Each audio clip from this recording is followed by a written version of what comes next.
This is the Ritter Hogue Auto RSK Mk1. It just came out. It's a KnifeWorks exclusive in MagnaCut, CPM MagnaCut. I love that sort of retro lettering they use there on the MagnaCut.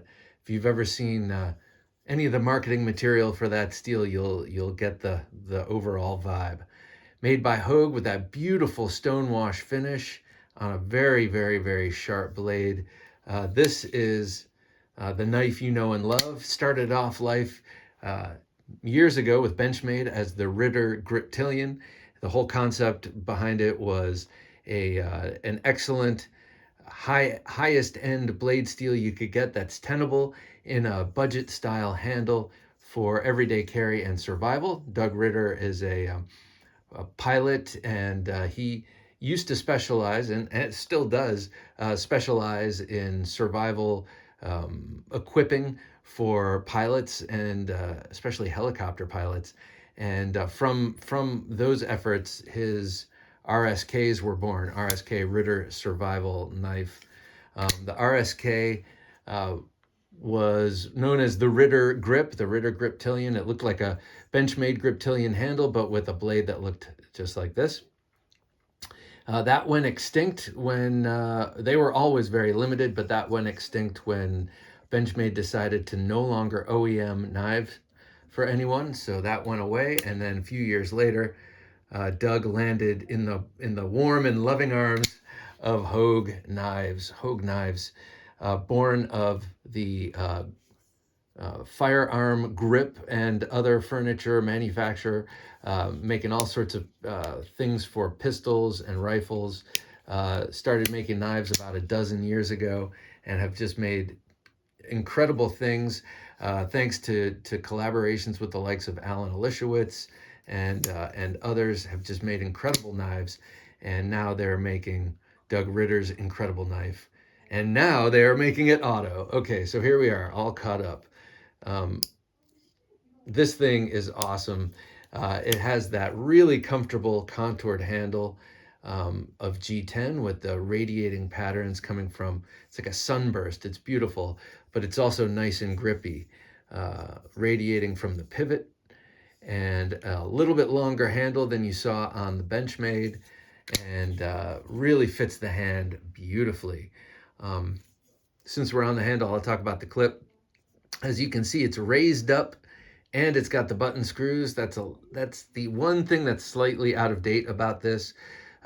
Most knives are endeavoring to bury the pocket clip and put flat screws, but definitely not a big deal. And in this case, the texture has been knocked down considerably compared to, say, this mini RSK, where the G10 is pretty grippy. Here it's been knocked down a bit, and it's a little bit smoother, but still does its job in being grippy, but it's not going to tear up your pants. And it seems that Hogue has increased the gauge of their clip a little bit. I used to complain about the Hogue clips. That's why this one has the Benchmade clip. It's a little bit thicker gauge metal, but it seems like they've made this a little bit stouter. I'm totally satisfied with that clip. I also like seeing Doug Ritter. We should say his name. He's the guy who's changing all of our knife laws in all of our states.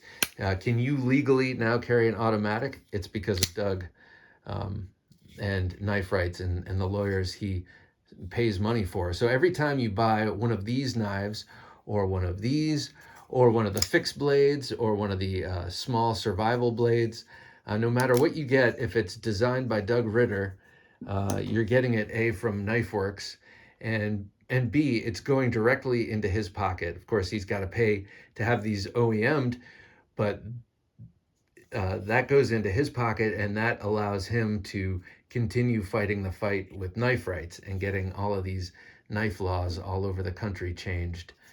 Common sense knife laws. So here's to you, Doug. I love this thing.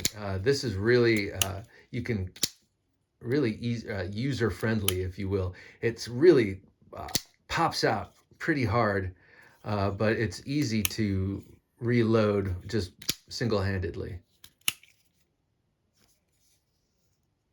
Yeah, this is a very stout sort of work knife feel. It's something you can get a real full grip on here. And it's got a lock. And ordinarily, you know, I would just say don't put a lock on. But since it's there, I'm definitely using it. Not so much when it's closed in my pocket. I'm not too concerned about it popping open. Though it could, the button sits somewhat proud.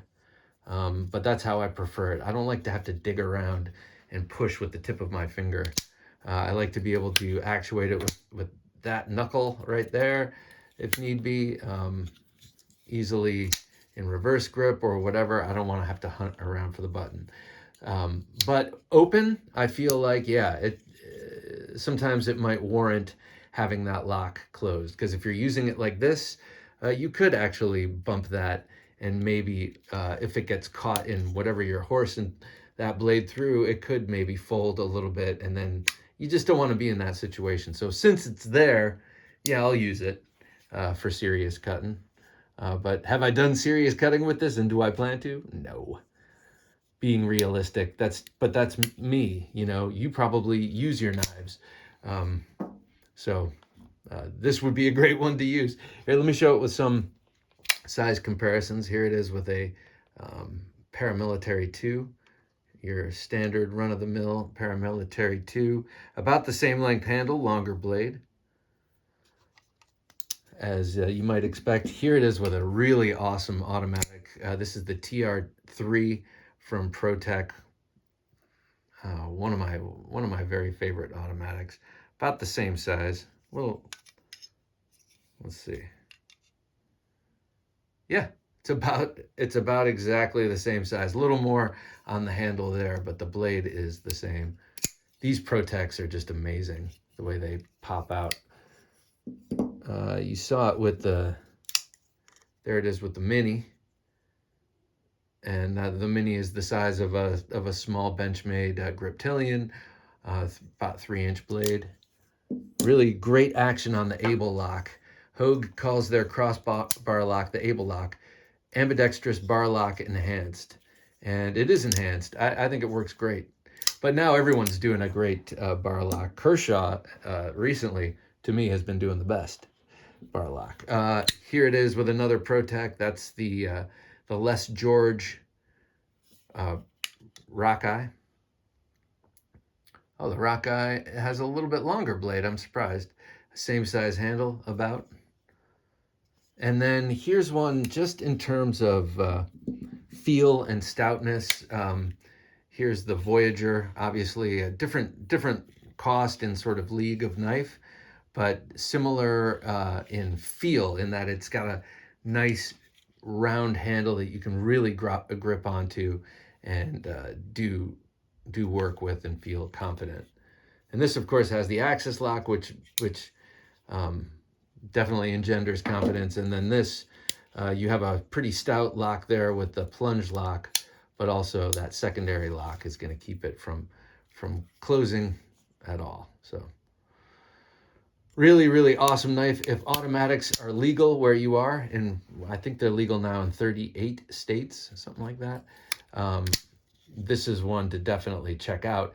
Not only because it is a great knife and it's going to be a great user, has great steel and an awesome pedigree, but every time you buy one of these knives, it helps knife rights downstream, because it allows Doug Ritter to live and to be able to do knife rights and to fight those fights for us in all the state legislatures. So yeah, dig in. There's a number of variety you can choose from. If auto's not your thing, definitely check out one of the others. All right, thanks for watching.